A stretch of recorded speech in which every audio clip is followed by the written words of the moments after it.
आपने तो स्पष्ट कह दिया कि जिसका मन वश में नहीं, जिसकी इंद्रियां वश में नहीं, उसके लिए योग प्राप्त होना कठिन, अर्थात भगवत प्राप्ति होना कठिन है। जो तत्परता पूर्वक संयमित होकर अपने मन को वश में कर ले, वो सुख पूर्वक भगवत प्राप्ति कर सकता है।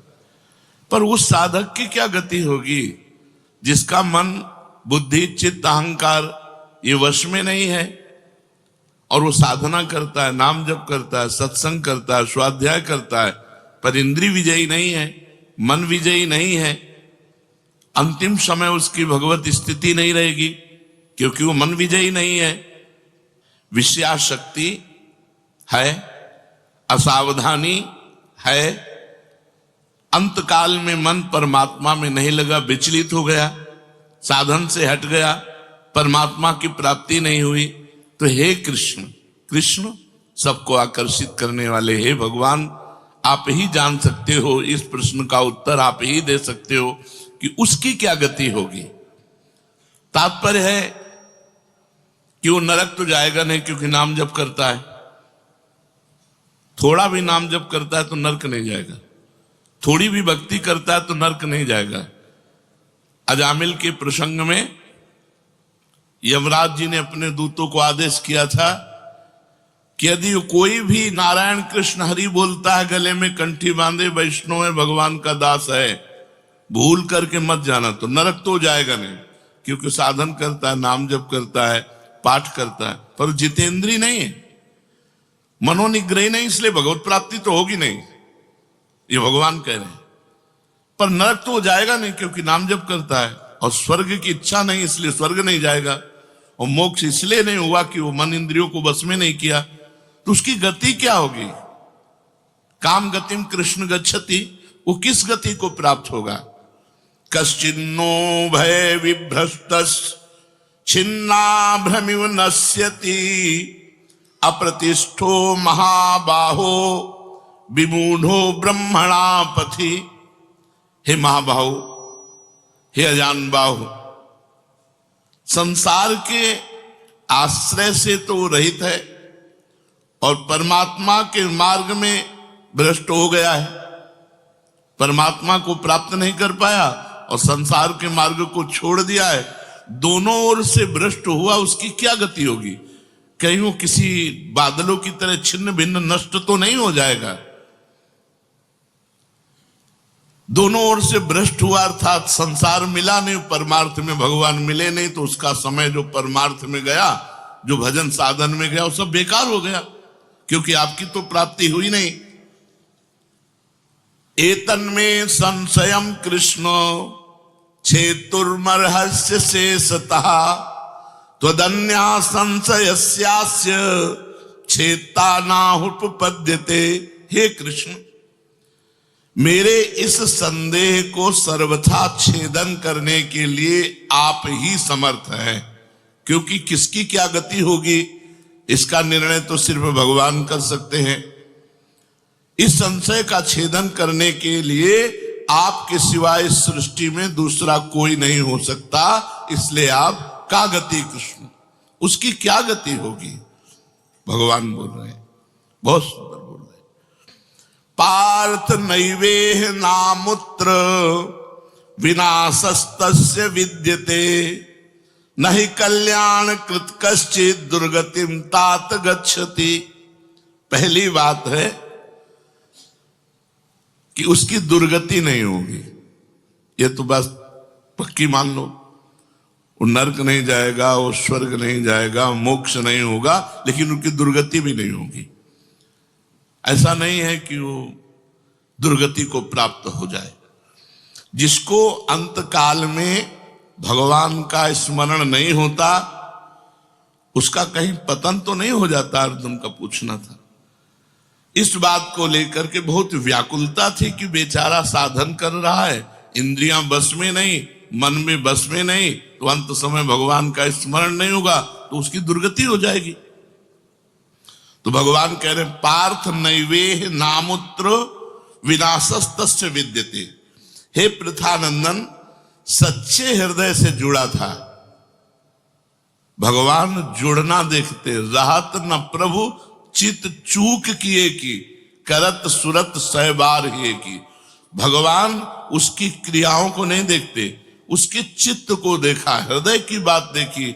वो भगवान से जुड़ना चाहता है, वो भगवान को प्यार करना चाहता है, वो भगवान से मिलना चाहता है, पर इंद्रियां वश में ना होने के कारण, मन वश में ना होने के कारण बार बार वो विषयों में फिसल जाता है, बार बार भोगों में पतित हो जाता है।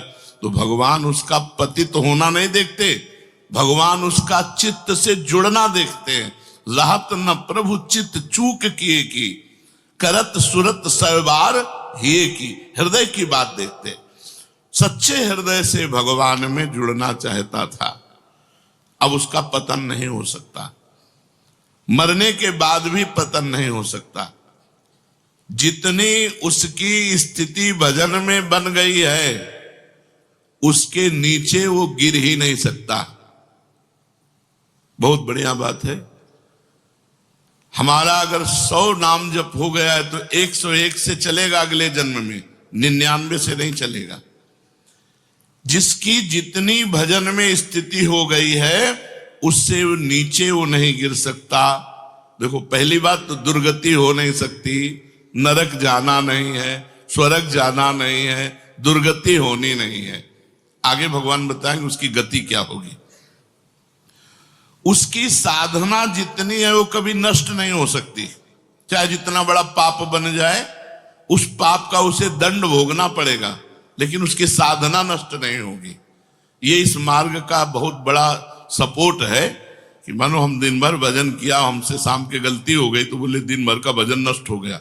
नहीं, आपका भजन दिन भर का वो है, और जो आपकी गलती हुई वो अलग है। गलती का आपको प्रायश्चित या दंड भोगना पड़ेगा, और भजन आपका सुरक्षित है। वो नीचे नहीं गिरेगा, उसकी साधन सामग्री नष्ट नहीं होगी। ये बहुत हृदय को शीतलता पहुंच। हमने जो नाम जप किया वो हमारा सुरक्षित है, नाम जप वो कभी नष्ट नहीं होगा।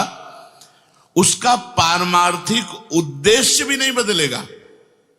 उसने उद्देश्य बनाया भगवत प्राप्ति, वो उद्देश्य भी उसका नहीं बदलेगा। हाँ, कितने जन्म लगेंगे ये उसका प्रयास होगा, प्रयत्न होगा।